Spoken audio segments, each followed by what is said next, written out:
মাত্র 10 থেকে 20 টাকা খরচে কিভাবে একটি ছাগলকে তার পর্যাপ্ত বা চাহিদা অনুযায়ী বা পেট ভর্তি দানাদার খাবার খাওয়াবেন এবং তার সাথে কাঁচা ঘাস না হলেও চলবে। যাদের ঘাস চাষ করার মতো তেমন ব্যবস্থা নেই বা কেটে বা সংগ্রহ করেও খাওয়ানোর মতো ব্যবস্থা নেই, এক কথায় যারা শহরে ছাগলের খামার বা ছাগল লালন পালন করতে চাচ্ছেন, তারা কিভাবে ঘাস ছাড়াও শুধু দানাদার খাবারের উপর নির্ভরশীল হয়েও ছাগলের খামার বা ছাগল লালন পালন করতে পারবেন, আজকে মূলত আমি তাদের জন্যই এই ভিডিওটি তৈরি করলাম। আমরা সাধারণত জানি যে ঘাস ছাড়া ছাগলের খামার বা ছাগল লালন পালন করা সম্ভব নয় এবং ছাগলের স্বাস্থ্য ভালো হবে না। আসলে এটা কিন্তু ভুল ধারণা। ঘাস ছাড়াও ছাগল লালন পালন করা যায়, কিন্তু আপনি শুধু 2-4টা-5টা ছাগল লালন পালন করতে পারবেন এইরকম করে, কিন্তু খামার দিতে পারবেন না। তো বন্ধুরা, আজকের ভিডিওতে মূলত এই বিষয়টা নিয়েই আলোচনা করব যে কোন খাবারগুলো খাইয়ে ছাগল লালন পালন করবেন, ছাগলের স্বাস্থ্য এবং ওজন সবসময় ভালো থাকবে, ছাগল সুস্থ থাকবে এবং কোন খাবারগুলো খাওয়ালে ছাগলের পুষ্টি, ভিটামিন, মিনারেল, ফসফরাস, প্রোটিন ইত্যাদি ইত্যাদি যে বিষয়গুলো থাকা প্রয়োজন বা কোন খাবারগুলো খাওয়ালে এই সবকটি উপাদান আপনার খাবারের মধ্যে থাকবে এবং ছাগল খুব ভালো মতো বা তার চাহিদা এবং তৃপ্তি অনুযায়ী খেতে পারবে। মূলত আজকেই আমি আপনাদেরকে এই বিষয়গুলো বলবো এবং প্র্যাকটিক্যালে দেখাবো।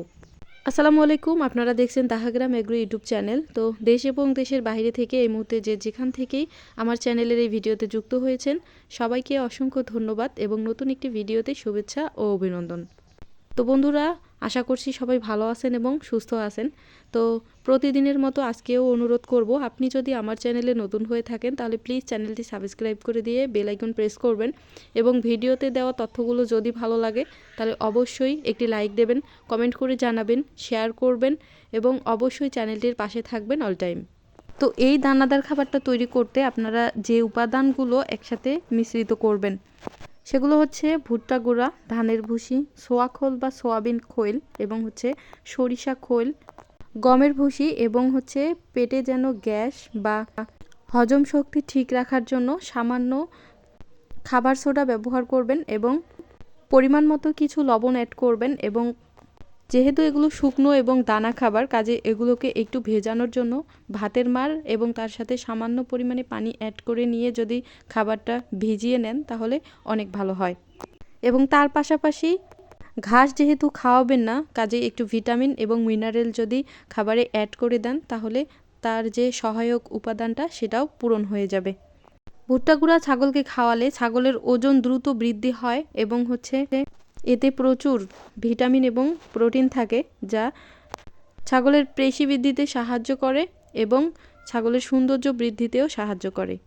গমের ভুসি, এতে প্রায় 12-15% প্রোটিন থাকে এবং ছাগলের কোষ্ঠকাঠিন্য রোগ দূর করতে সাহায্য করে এবং ছাগলের স্বাস্থ্য সবসময় বৃদ্ধি করে। সোয়াবিন খৈল বা সোয়াবিন মিল, এতে কিন্তু প্রোটিনের সংখ্যা প্রায় 45% থেকে 50% থাকে। এছাড়াও এতে প্রায় 2-5% চর্বি থাকে, যা ছাগলের স্বাস্থ্য এবং সৌন্দর্য বৃদ্ধিতে অনেকটা সাহায্য করে।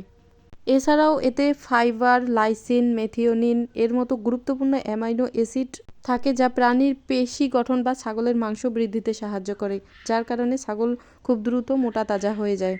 এবং সরিষা খৈল যদি আপনার ছাগলকে খাওয়ান নিয়মিত তাহলে আপনার ছাগলের রোগ প্রতিরোধ ক্ষমতা বাড়বে, ছাগলের ইমিউনিটি পাওয়ার বৃদ্ধি হবে, ছাগলের স্বাস্থ্য সবসময় হিট থাকবে এবং ছাগল অনেকটা দুর্বলতা হ্রাস কাটিয়ে ছাগল সবসময় শক্তিশালী হবে, যার কারণে সচরাচর তেমন রোগ ব্যাধি হবে না।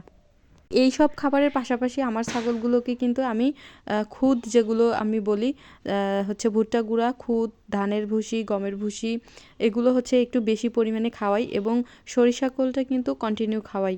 তার পাশাপাশি ভাতের মাড় লবণ দিয়ে আমি এইভাবে দানাদার খাবারটা তৈরি করে খাওয়াই, যার ফলে আমার ছাগলগুলো সবসময় সুস্থ থাকে এবং আমার ছাগলগুলোর স্বাস্থ্য, তারপর হাইট, ওয়েট মাশাআল্লাহ সবসময় ভালো থাকে।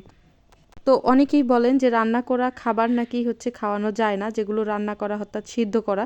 আসলে এটা ভুল ধারণা। যদি ছাগলের অভ্যেস থাকে খাওয়ানোর এবং হজম যদি করতে পারে তাহলে খাওয়ানো যায়। আমি কিন্তু মাঝে মধ্যে রান্না করা তরকারি বা চালের খুদ সিদ্ধ করে আমার ছাগলগুলোকে খাওয়াই, কারণ আমার ছাগলগুলোর হজম প্রক্রিয়া ঠিক আছে এবং হচ্ছে আমার ছাগলগুলোর অভ্যেস তো আছে, কাজেই আমার ছাগলগুলোর কোনো সমস্যা হয় না। আপনারাও হচ্ছে চাইলে এইভাবে ট্রাই করতে পারেন, তবে খুবই কম, সীমিত করে ধীরে ধীরে অভ্যেস তো করিয়ে নিতে হবে। একদিনেই যদি অনেকগুলো খাওয়ান তাহলে কিন্তু ছাগল খেয়ে ফেলবে এবং ছাগলের পেটে গ্যাস হতে পারে বা হচ্ছে পেট ফাঁপা বা ফুলা রোগ হতে পারে। তো বন্ধুরা, ভিডিওটি কেমন লাগলো অবশ্যই কমেন্টের মাধ্যমে জানাবেন। তো সবার জন্য শুভেচ্ছা এবং অভিনন্দন রইল।